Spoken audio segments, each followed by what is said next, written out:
All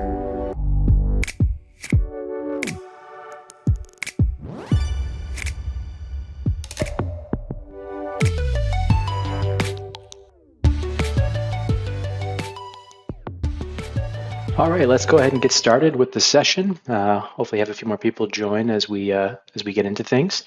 Today's session is getting started with your first project in MAXQDA. So good afternoon, good morning, or good evening, depending on where you're joining us from today.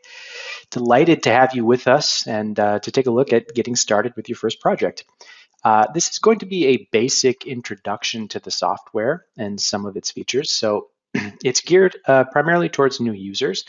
But I hope that even if you have some time in with the software, that you'll discover a few new tools or some ways to navigate.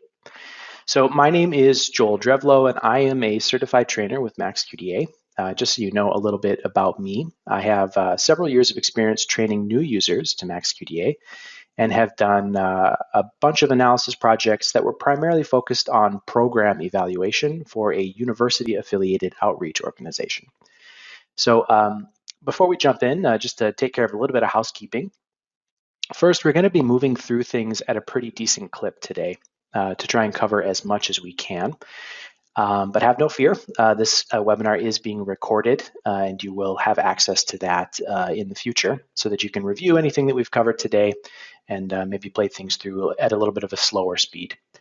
I'll also be leaving some time at the end of the webinar for any questions that may arise. So if you do have questions as we go, please just pop them into the chat box and then we'll grab those at the end of the session. Finally, if you can, please keep your mics muted throughout so that the sound comes clear through for everybody. And one last thing before we get started, I'd like to make a pitch for the MAXQDA Research Network LinkedIn group. So if you are looking to build some new relationships or discuss research with your peers, this can be a great resource for you. And I'm going to drop a link in the chat as well so that you have a direct link to that. So that should be in there for you. So I'd encourage you to check that out. There's some really great information and some cool resources in there. So give that a look when you have some free time. And with that, let's go ahead and let's get started. So here's our session agenda today, or our goals. We're going to take a quick tour of the MAXQDA interface. So I'm going to sort of show you where things are laid out, where you can find some good resources and how you can get some work done. And then by the end of the session, you should have a pretty good idea of how to import basic data, how to create and apply some codes, how to create some memos, and learn about sort of what retrieving segments means and how it has utility for your projects moving forward. So these will be the things that we're going to be covering today. So before we get into the actual software, let's talk just real quickly about what is MAXQDA, what it can do, sort of why it might be a good option for you in your work. So the QDA in MAXQDA stands for Qualitative Data Analysis. So MAXQDA is Qualitative Data Analysis Software, or QDAS for short. The area where the software really shines is in its versatility. So it's able to handle many different kinds of data, from transcripts, articles, surveys, and documents, to videos, tweets, and YouTube comments. And the list is far more extensive than this. And I'll give you a quick snapshot of some of the different kinds of data that you can work with in your projects. MAXQDA is also able to incorporate many kinds of methodological approaches. So if you're doing content analysis, case study, focus group analysis, grounded theory, mixed methods, all those are possible and more. So again, the list is more extensive than this, but you get the picture.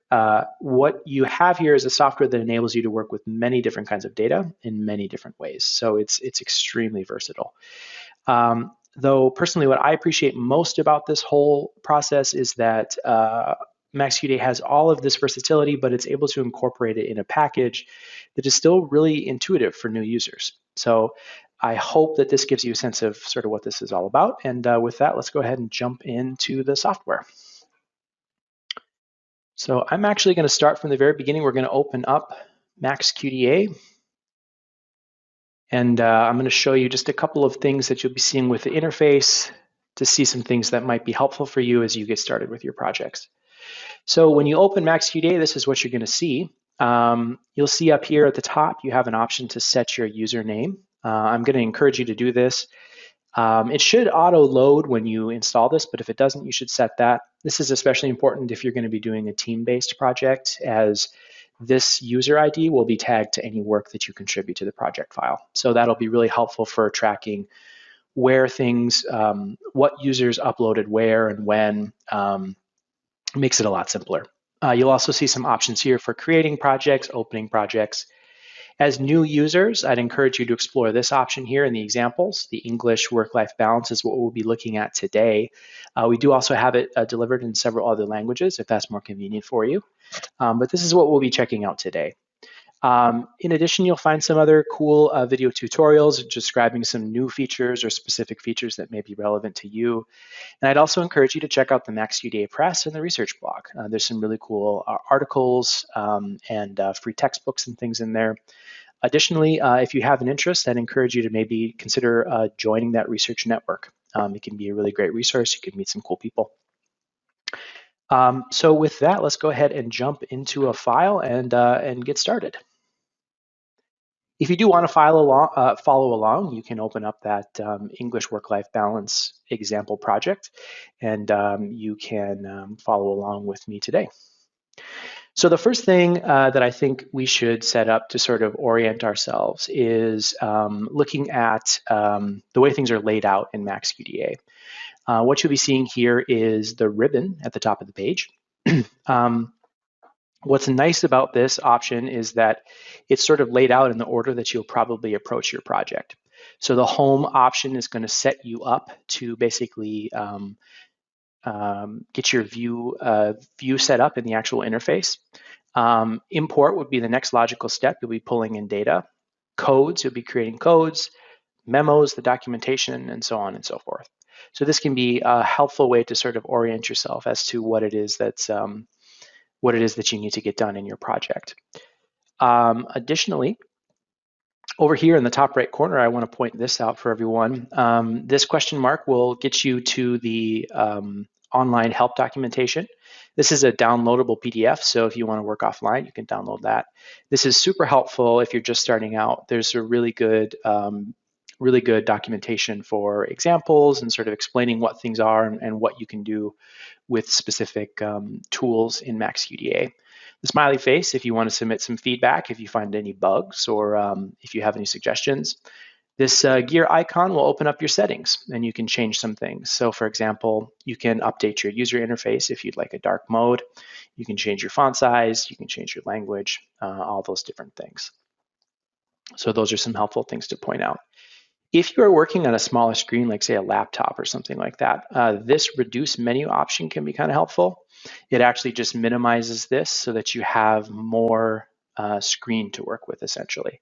That's going to be a pretty big consideration as you get started with projects. If you have access to 2 monitors or study room with some kind of a projector, more screen size makes this process a lot easier. So I'll show you some ways to customize that as well so that you can have a working style that fits your needs. All right. So in addition to those help features, I'm going to open up a document real quick so that I can demonstrate one more place. This is a code comment. Not really necessary to know what this is at this point, but I just want to point this out here. This little I box. If you see this on a context menu or a window that pops up, if you double click this, it will take you to the relevant section in the help documents that will explain what this is. So that can be really helpful as you're learning about new features, or if you're just clicking around the software, you can kind of get some documentation for what things are and sort of how you can use them. So that's another resource to point out to you. So in addition to finding options up in the ribbon, it is possible to get things done with right-clicking in MAXQDA. So I'm going to show you sort of what that looks like. There are 4 different windows that you'll see here, and depending on which window you click in, you'll get different options that are related to that specific window. So if I come into the document system, for example, and I right-click, I'll get a list of options that are particular to this window. So for example, I can open documents, I can activate some documents, I can delete things. One helpful thing is you can get some overviews of sort of different components that you might have in your project file. If I do this same action in the document browser, so for example, let me click into this text, you'll notice my options change. So I can actually create a new code here. I can insert memos, geolinks, web links. So you can see that these right-clicking option menus are specific to where you click. So actually, even in the document browser, if I right-click here, you'll see my coding colors come up, and I can turn certain colors on or off if I want to view certain things. So a little trick to use as you're learning new features is to kind of point in the direction that you want to go and right-click. That can usually open up an context menu that will likely get you close to the options that you need to be able to accomplish the task that you're trying to get done. So those are some of the basics in terms of navigating the software and finding some resources that can be helpful to learn about what things do. Let me give you just a quick orientation of the setup here that we have in MAXQDA. We currently have 4 windows that are viewable. We have a document system right here, a document browser, a code system, and retrieved segments window. And each one of these windows has different and specific purposes. So I'm going to go through these one by one, and we'll sort of talk about what it is that they do and how you can kind of conceptualize some of this stuff. So the document system you can think of sort of as your file manager. This is where your documents, this is where your data will live. Now, it can be all kinds of different stuff. If we look up here, the import option, you can see all the different types of data that you can import. So the way that things are grouped now, we have folders that are actually grouped for types of documents or types of data. So interviews, focus groups, video interviews, etc. So grouping things in sort of a logical way like that will help you a lot with organization as you progress through the project. There are certain functions that are sort of dependent on how you structure that data set. So those are things that you want to be mindful of when you set up a project file. It also helps if you pass that document off to people, just having a logical structure. The document browser, this is where you'll probably do the majority of your work. Notice too that you can resize all of these windows. They're customizable, so depending on your screen space situation. The document browser will basically display the data. So you can see if I open up these interviews, if you see this Mateo document, there's a little pen icon and it's bolded. You can see up here, document browser, Mateo is right there. That is displaying this particular piece of data. When you get to doing coding, when you get to writing memos and those kinds of things, you'll likely be doing that work here in the document browser. So this is where probably most of your work will happen.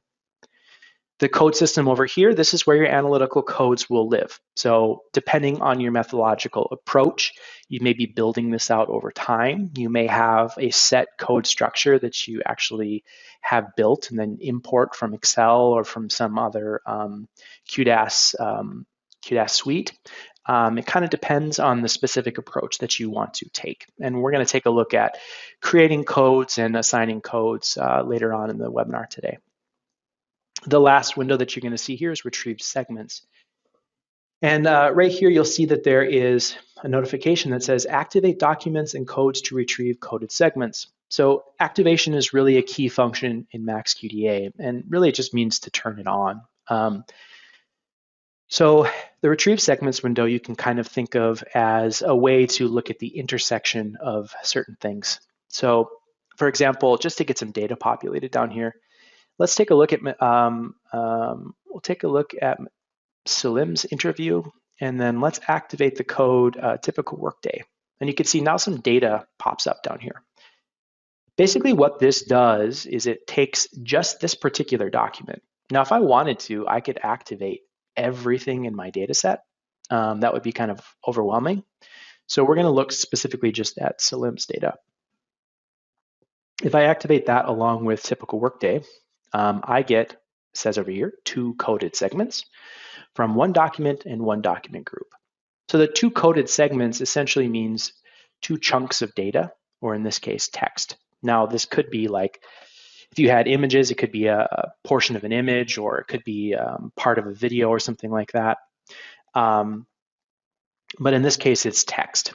And It'll highlight those here. You'll also see that's activated down here in the lower left-hand part of the screen. We have one document activated, one code activated, and two coded segments. So that's just to sort of give you an idea of how this works. If you're early on in a project, you probably won't be using this much because you need to have a pretty robust code system in order to get much utility out of this. So what I would probably recommend if you're early on in your project is to actually close this window. And you can click the X here, and that will close out the retrieve segments window. And now you have just a focused document browser. So easy enough to turn this back on. If you come up to the Home tab, retrieve segments, it's right there. You can also turn it off up here.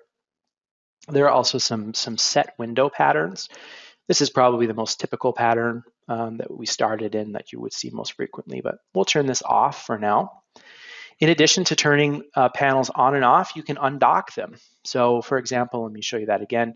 In the document system, I can click this button here that says undock window, and then I can move this around.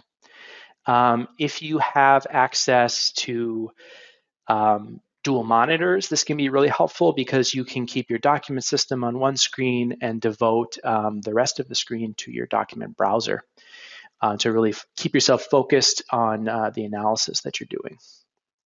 So that can be a really helpful way to sort of customize your workspace and sort of your workflow. So these are things, there's really no one best way to do this. This is a really customizable feature, and you'll need to play around with what options work best for you.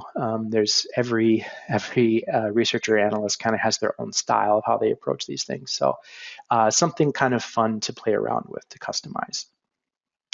Okay, so that gives you kind of a basic overview of the layout of MAXQDA and some of the basic navigation features. What I'm going to get into next is taking a look at how you can actually import data into MAXQDA. I'm going to demonstrate this in a few different ways, and my intent is not to overwhelm you with a bunch of options, but to show you that there are many different ways to accomplish single tasks in MAXQDA. So let's go ahead and head over to the import button at the top in your ribbon. And you'll see that this will open up the specific options for data that you can import. Today, I'm working with just a basic text file I've created, which is some lorem ipsum text, just something kind of random. Notice that there's some specific options, for example, transcripts. Anytime you see an arrow like this, it indicates that there's additional options. So you can import transcripts with or without timestamps, or if you have a specific type of software that you use to transcribe, you can also import those file types here. Same with focus group transcripts. If you are doing survey data, if you're using Qualtrics, you'll likely be here, import data from Excel spreadsheet. If you're using SurveyMonkey, there's a specific option created. So there's lots of different ways to get data into MAXQDA, and I'm going to show you just a few of those now. So the first one, let's start with the ribbon. If I click this import text PDF tables document, this will open up a file manager window. And I've got a file just saved on my desktop. So I'm just going to double click this, and it will import the file into my document system. You can see it actually, I was in this file, so we should probably actually grab this and let's move it up to the top level. One thing that's a good feature to recognize is this reset activations, which clears any work that you've done. So we can do that here and here. Now we have a clean slate essentially. So here is my sample document that I've imported. So that's the first way to do it. An additional way is right here in the document system. If I click this icon, that opens up the same file manager. I can import this file again. If I right click on documents, I can import documents here. You'll see that there's a hotkey on Mac, that's Command D. On Windows, it's going to be Control D. So if you like to use the keyboard functions, you can do, I'll demonstrate that now, just Command D opens up that same file manager window. You can highlight the document that you want. And then one last way, let me resize this real quick. And if you notice, I've got this file on my desktop, I can actually drag this into my documents and it'll drop it right in. Additionally, I've got one more example of this. I have a folder of the same document just copied over 3 times. If I drag this folder into my document system, it will actually bring in the folder and the documents will be contained within the folder. So if you've already done a little bit of organization of your data, for example, you have interviews or surveys from a certain topic or region, you can bring those in and they will maintain in that folder status. So let me go ahead and resize this window again. So you can see there are many different ways to accomplish the same task. And again, there's not one way that's necessarily better than another. It's really personal preference. So I encourage you to sort of explore those options and see which one works best for you and the purposes of your project.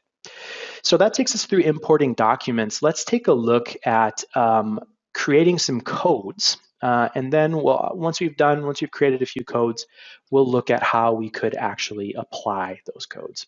So we're going to head up to the code option on our ribbon.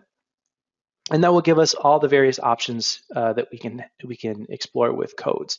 Now, some of these, for example, subcode statistics, if you don't have any coding done yet, this isn't going to do you much good because you don't have any statistics based on your codes. But for our purposes today, we're going to start here with new code. And this will basically create a new code in the code system for us. So I'm gonna click up to the top just to make sure that we're at the top of the coding tree, and then click new code. That's going to bring up a new window, and that's going to ask us to name the code. So for this purposes today, I'm just going to call this demo code. You can change the color as well. Let's do this green. You can also create a code memo. We're going to talk a little bit more about this in detail in a little bit, but I would highly recommend including these as you create new codes. Typically what this is this is a definition. This is a definition of the code. And you'd also probably want to include, these are some examples of when to use the code.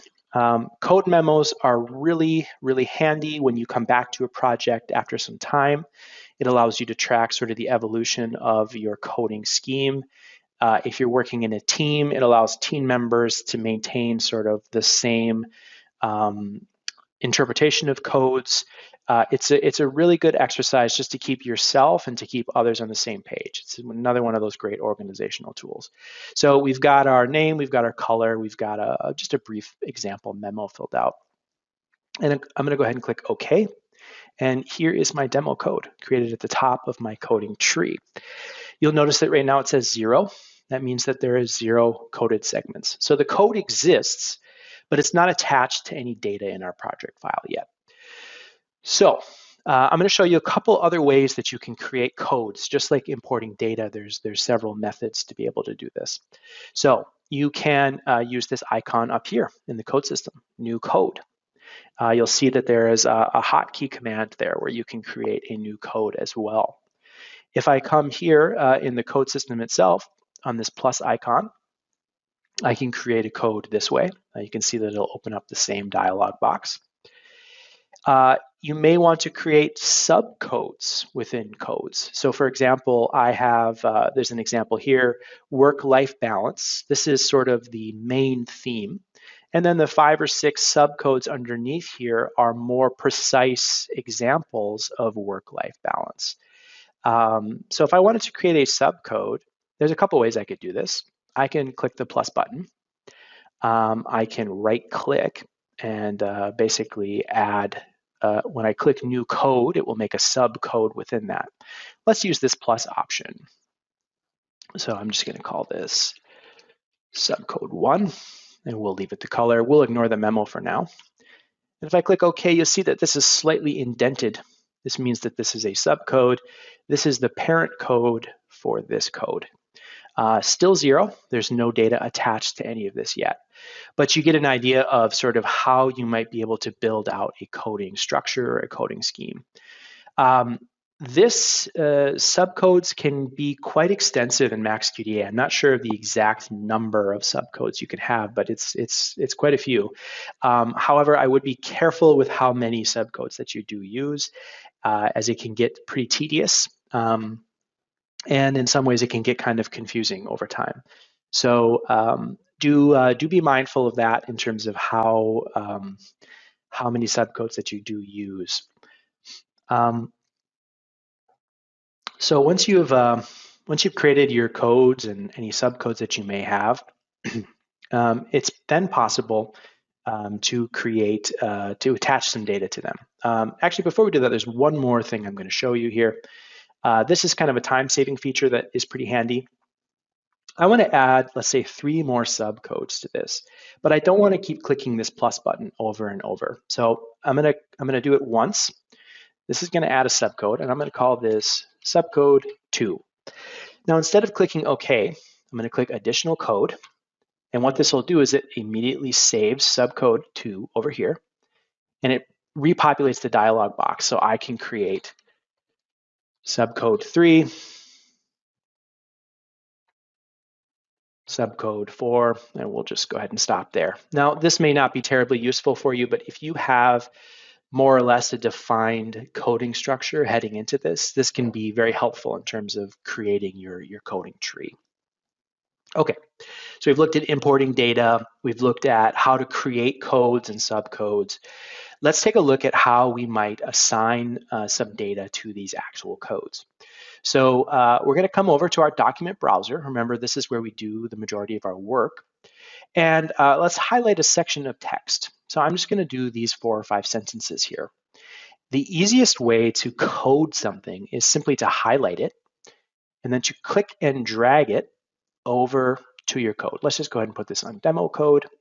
And you see a coding strip forms. It's color coded, so our code is green. This is green.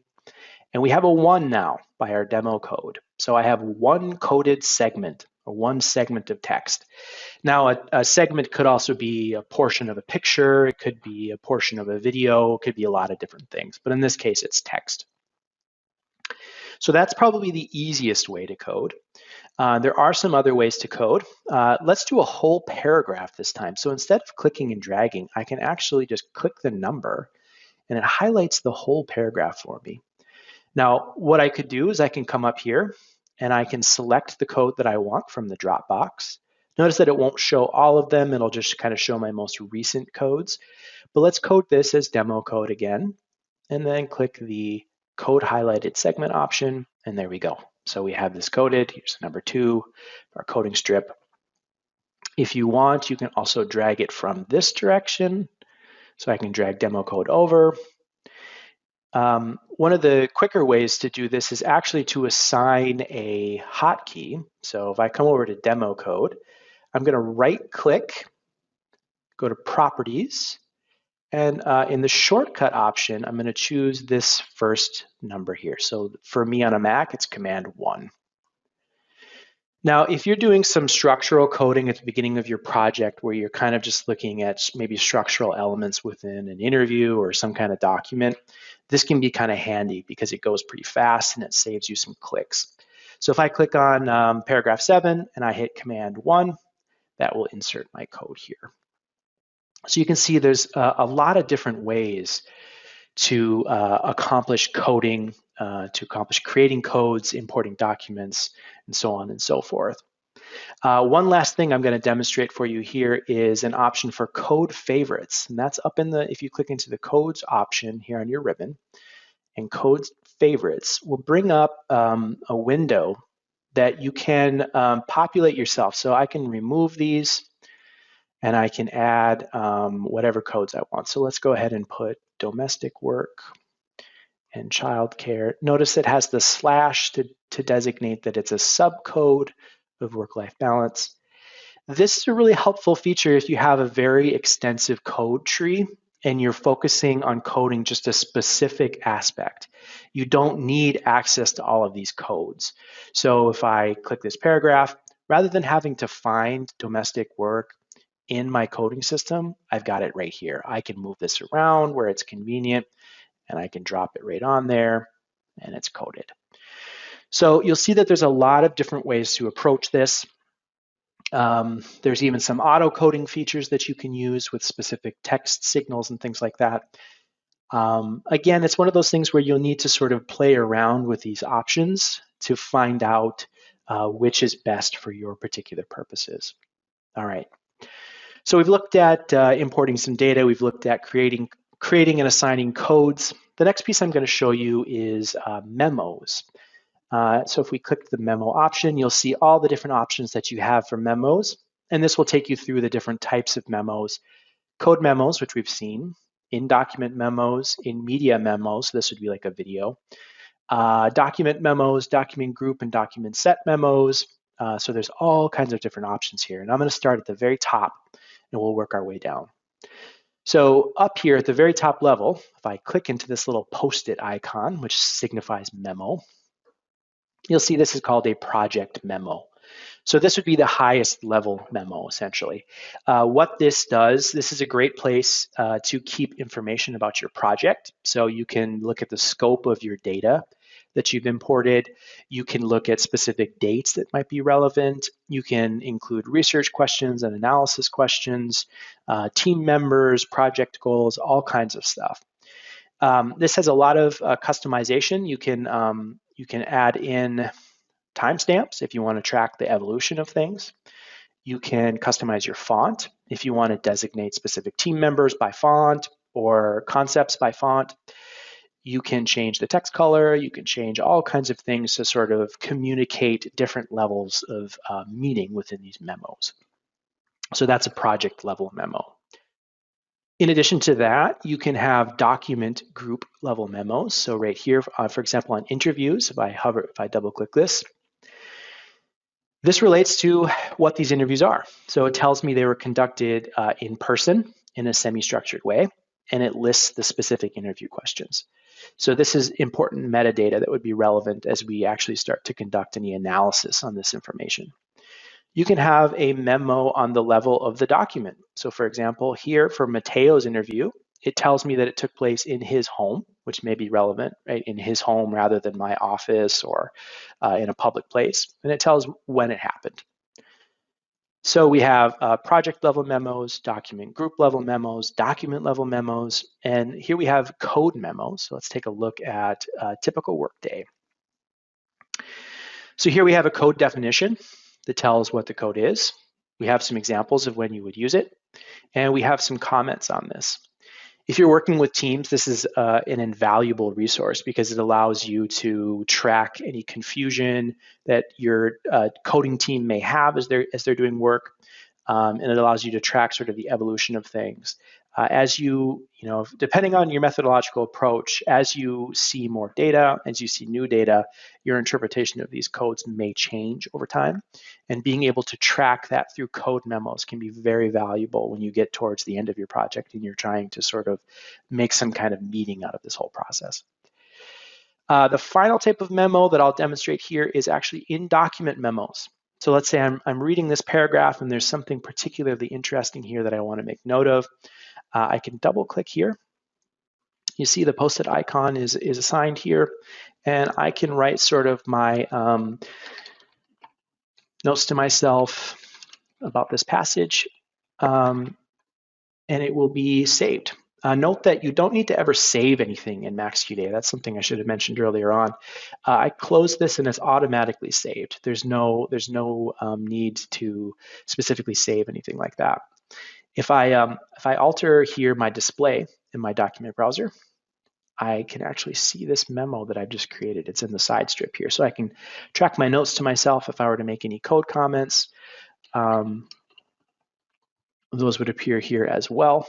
So it's a great way to keep sort of your data and your analytical language really in the same field of view.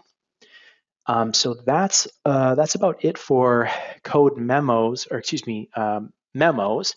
One last thing to point out, up in the ribbon, the overview of menus option will show you all of the memos throughout your entire project. So you can kind of track things down pretty easily. You can look at who did it. So for example, that's me, that's my username, I created this memo. You can get some specific information, the things that are tied to. So this can be a really useful feature to sort of keep track of what analysis that you've done throughout the project. All right, so the last piece that I will go through, we talked about it a little bit earlier in the session, is retrieving segments in the Retrieve Segments window. So let me go to the Home tab. Let me open up Retrieve Segments to populate this window again. And let's go ahead, let's open the Riley interview. So we're going to activate this. I'm going to double click. Now it's showing in my document browser, it's activated as well. If you look down in the bottom right-hand or left-hand corner, you'll see this one. If I hover over this, one activated document. And then let's take a look at the typical workday. One activated code, 3 segments, repeated again here, 3 coded segments from one document. So retrieve segments, again, is not something, you probably won't use it much until the close of your project. But once you have an organizational code structure, and once you have sort of maybe some thematic coding or something like that done, it makes it a lot easier to sort of zoom in on specific pieces of your data. To sort of, you can think of it as a very refined filter option. There's a lot of ways that you can go about activating. This is kind of the most basic sense, but it's a very important concept in MAXQDA, and you'll be building other features sort of on this core level concept of choosing which pieces of information do you want to show, either side by side or intersecting.